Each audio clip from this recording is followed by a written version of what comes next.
Okay, let's try this again. I got some paper towels this time because of the water that I'm using. It says Nitinol. It means Nickel Titanium Naval Ordnance Laboratory, which is where it was created.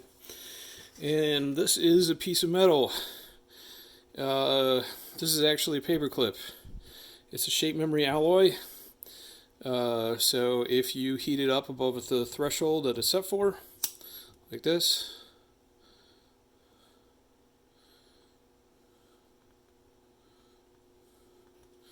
then it will go back to being a paper clip. Gotta let it cool down a second on that side so I can heat up the other side here. Look, it's a paper clip. Wow. So it goes back into the shape that it was kind of hardened at. That is at a very high temperature. You can force a shape, a memory shape, and then when it gets heated back above a lower temperature, it goes back to that shape. It has trapezoidal crystalline structure inside the metal that causes this. I guess go look it up. I don't know. You can also use electricity to heat it up, because electricity, of course, causes a current. This is actually a very thin piece of nitinol wire here. So I'm going to crush this up into a little kind of a ball. And so it should be all messed up. There, you can see that. Okay, now I'm going to connect this to hopefully charged 9-volt battery. And we can watch the metal go back to its shape, which should be straightish.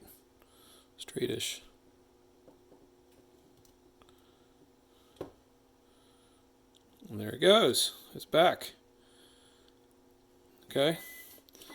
So you can harden these metal pieces into different shapes. So this one was hardened as a spring, and so if I stretch this spring out way far away from its original shape, and let's say I pull it out here and I bend it some, okay, let me bend it some more, it should go back to being a spring shape. So let's say you had something you wanted to lift up, and I could hook a weight to the bottom of this, and it would go back to being a spring and pull it up. Let's see if this battery still has any juice in it.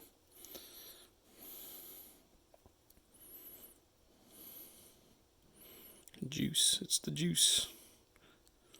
It's not juice, it's electrons. Okay, so this might take a little longer to heat up because it has to get enough current going.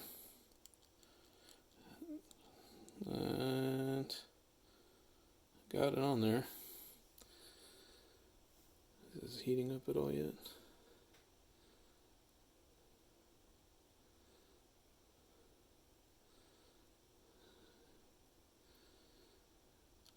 I might need some more current than I currently have. Or I could just, you know what, I'm lazy and my demo here is going bad, so I'm just going to use a lighter again to show you, because I have some other plans that are time sensitive. Go back to spring magic. Wow. Go back to being a spring, please. Look, there it is. It's a spring. Okay. So other thing you can do with this, now I heated up some water in the microwave. This is actually a nitinol spring as well. You can see here. That's where they joined it with a pot. Oops. No, it's not. That was a piece of water. That's where they joined it with epoxy. And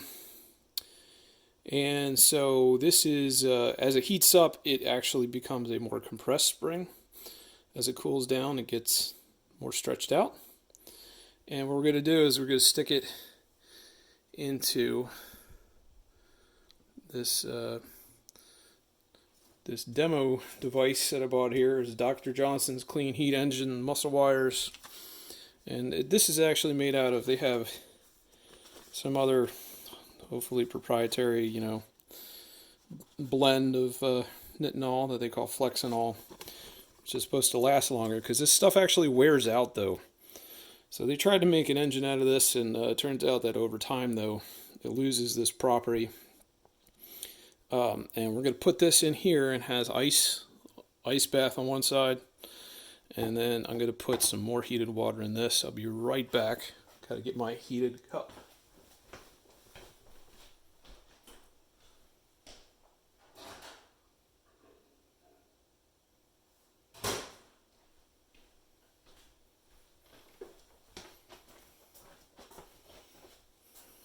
Hot water from microwave. I'm going to spill this everywhere, by the way.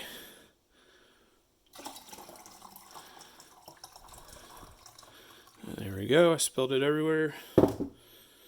That's why I have paper towels. Paper towels. I suck at demos. I don't really care. So here we go. Put it in the water. And it doesn't start right away normally. You have to kind of get it going. And then it squirts everywhere.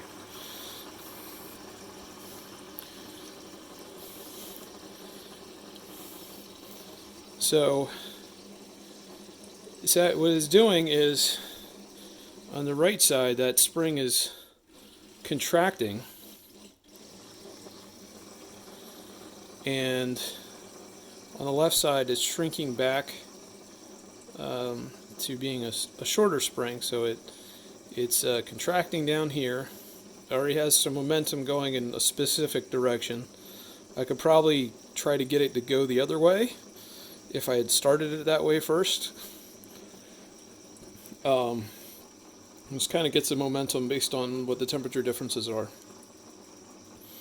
And it will turn as long as this water is hotter than this water. But it's of course moving cold water into this side, moving hot water into that side.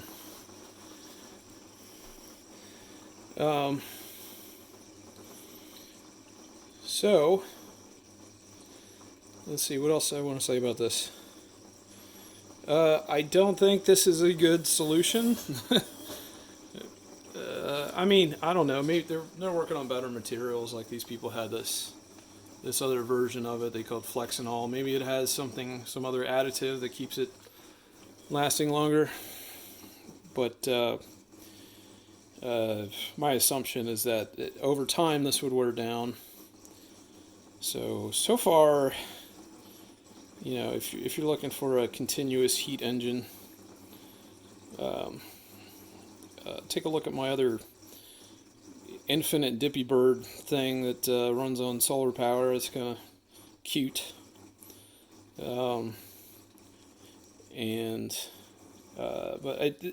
I'm getting into some other things very soon. I bought some gadolinium, which also you can kind of do this with a magnetic thing.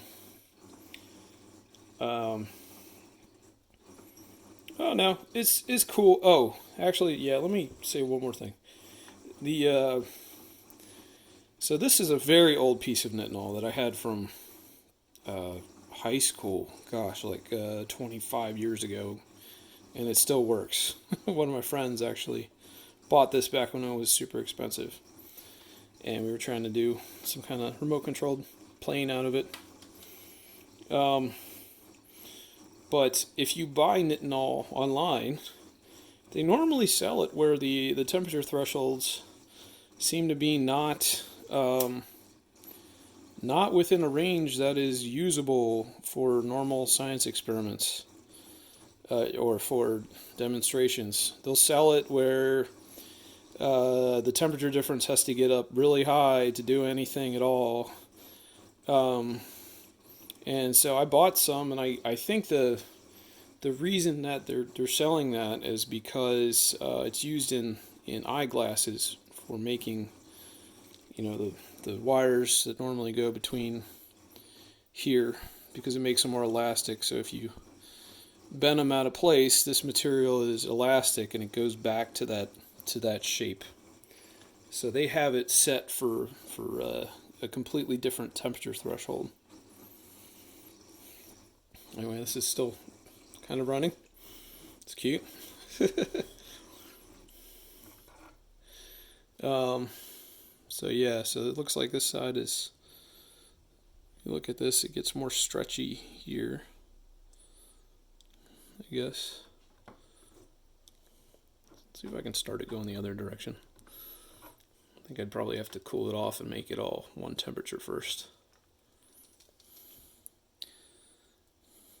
So before I turn the wheel to the right like that, I'm going to try turning it to the left. See if I can get that to function.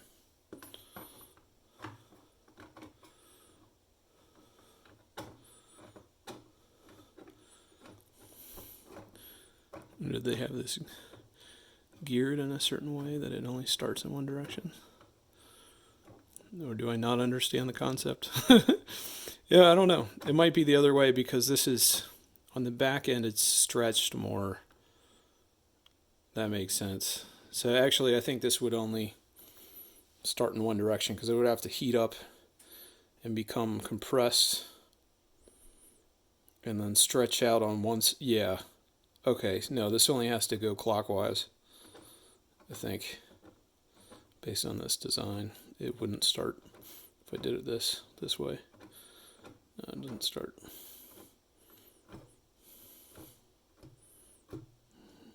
It turns easier in that direction.